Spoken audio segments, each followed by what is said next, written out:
I just flew here from Philadelphia yesterday, and I was in the airport in Philadelphia at 12 noon. I didn't get into my hotel until 2 a.m. Eastern time this morning, and I was up at 6 a.m. dealing with Joe and the rest of these jokers here, right?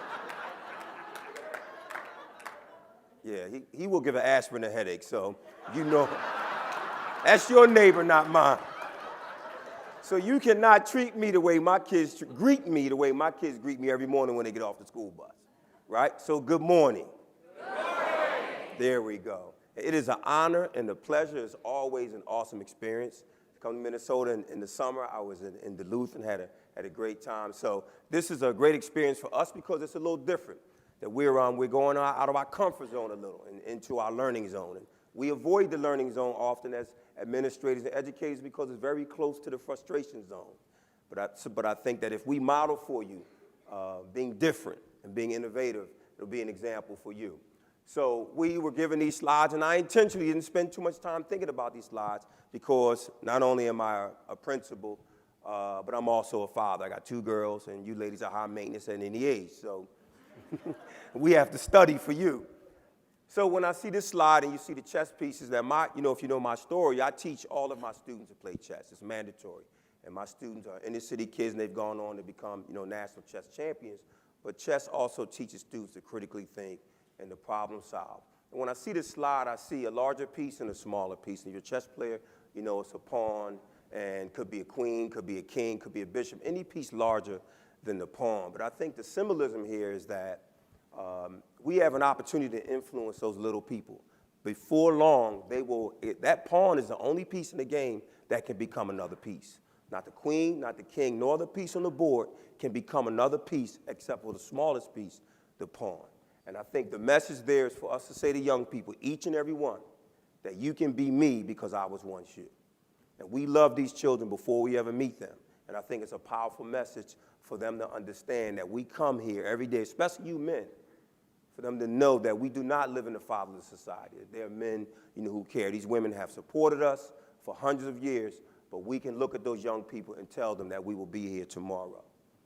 So this slide here looks like a concert, but to me it reminds me of the way you greeted me this morning, because we can no longer afford to be a tiny spark for our kids.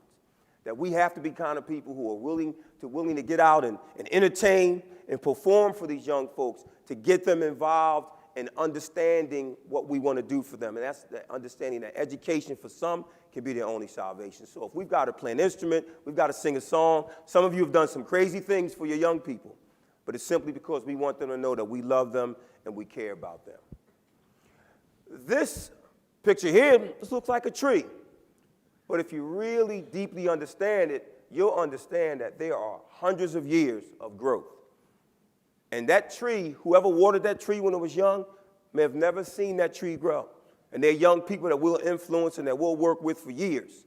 And we'll see very little growth, but there'll be people who will come after us and who will work with those young people, and they will grow beyond our imagination. But it's just that there have to be adults in their lives who care enough not to give up on them. And I think the influence that we have on our young people, that when they grow older, they'll mention you. They may not ever tell you. They love you. Some of them will even slip up and call you mom or dad. One called me Pop-Pop, and that's, don't you ever call me Pop-Pop. But it's because they see us as people, who truly care about them. In this slide, I saw an adult reading, and we see young people reading. And often what I say to my teachers is that, we have to be willing to sort of let our children own what they're doing in the classroom. And we have to develop a learning culture and not a teaching culture. That whenever I come to your classroom, I don't need to see that every student knows the answer to every question. That I'm impressed when students are struggling and when students have to seek help, maybe from other colleagues or maybe even some research to be able to answer your question, but that does not happen without them reading. And so this picture speaks volumes because it shows us that with no words, that you see learning taking place. So that's a learning culture and not a teaching culture. And this is my surprise slide. And I'm a Apple iPhone person, so I could be offended by this photograph here, right? But I see someone walking on some tracks. And I think that as a principal, and I've been a principal since 1999. I've been a teacher since 1987. And this job is tough, but it's a calling. And God doesn't call to equip, he equips to call. And when I see that, I often see myself on those tracks. And oftentimes I see a light, and I just hope that it's not a train. But then some kid walks up to you and just lets you know that, hey, I come to school every day because you're here.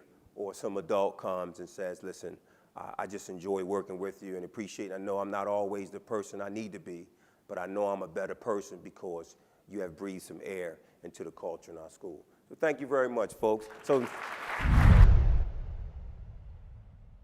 But seriously, this work is so important, and you know it. And we know we're preaching to the choir, but the choir needs to be inspired too. And so this work is so important, and leadership is about service, and if you don't serve, you don't lead. And I told Jess when she came back over, I said, my takeaway today is you said self-care is not selfish. And I think that oftentimes that we confuse those. But today, I'm here to talk to you about being crazy about our kids, about our children. My mantra is that every child deserves to have at least one person be crazy about them. Now, my 4 C's of school success are there, but I don't have time to talk to you about all 4. Curious about the lives of our children outside of school. That C used to be care, but then I met a wonderful principal in Texas, Amber Tiemann, who's also a big fan of Joe's, and a few other teachers, and they said, Principal, people can fake caring. You need something more powerful. And so I came up with really being curious about the lives of our kids. And then our children needing consistent adults in their lives. Consistency, very important. And then finally, developing a culture of love and support for our children, and also high expectations. I've worked in enough toxic cultures, and Jimmy is the expert on culture and making up words. So we really appreciate what he gives to us about culture. But I'm going to talk to you about being crazy about our kids, because I have a few takeaways just from what I've heard today. And I heard the word impact.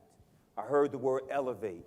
And I think truly if we're going to elevate our students and really impact, choosing impact over compliance, that we have to really believe that, we'll do anything, for those young people.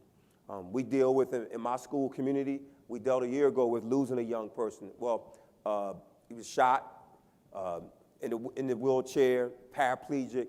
We've had several students who've witnessed parents being murdered. Often our children are struggling and suffering through loss and suffering through grief, but they find a way to make it to us. Every day they find a way to be in our presence because they truly care about us. So I asked my staff last year in a staff meeting, let's stop focusing on the minor things. Let's stop majoring in the minor. Let's really focus on giving our students what they need. If the students need a pencil, let's stop fussing over pencils. If they need a pencil, give them a damn pencil, right? Let's bottom line. And as principals, we're not saying buy pencils because they spend enough of their own money. We'll buy the pencils. But let's really get to the heart of what matters for these young people. There's a young man, Joshua Dickinson, who's a teacher in Atlanta. He wrote a quick poem about this experience of young people. And the story goes like this. It says, I woke myself up early this morning because we don't have an alarm clock. Dug in a dirty clothes basket for something to wear to school because no one washed my uniform. Brushed my teeth and hair in the dark because our lights aren't on. Woke my baby sister up for school because our mother isn't home. Got us both to school so we can get us a good what? Right. Got us both to school early so we can get us a good breakfast. Got a good breakfast. Made it to class. And my teacher fussed because I ain't got a pencil. And I think about these young people who go through so much just to be in our presence, for our impact, for us to be able to elevate them. And for me, because I was one of those teachers, if you didn't have your supplies, you weren't ready for success. You weren't ready for the world. But understanding that child may have been up at midnight giving insulin to an adult, or up at 2 a.m. cleaning up after the car party. That these children come to us because they want us to inspire. They also want us to be there for them. So I come to you today and ask each and every one of you to be crazy about our kids. Let's stop praying for a lighter load and start praying for a stronger back. because we know this work is important. And we know that without you, many of these young people will not be able to make it. Many of these teachers will not be able to make it without leaders like you who understand that if service is beneath you, then leadership is beyond you. Thank you very much. Have a good day.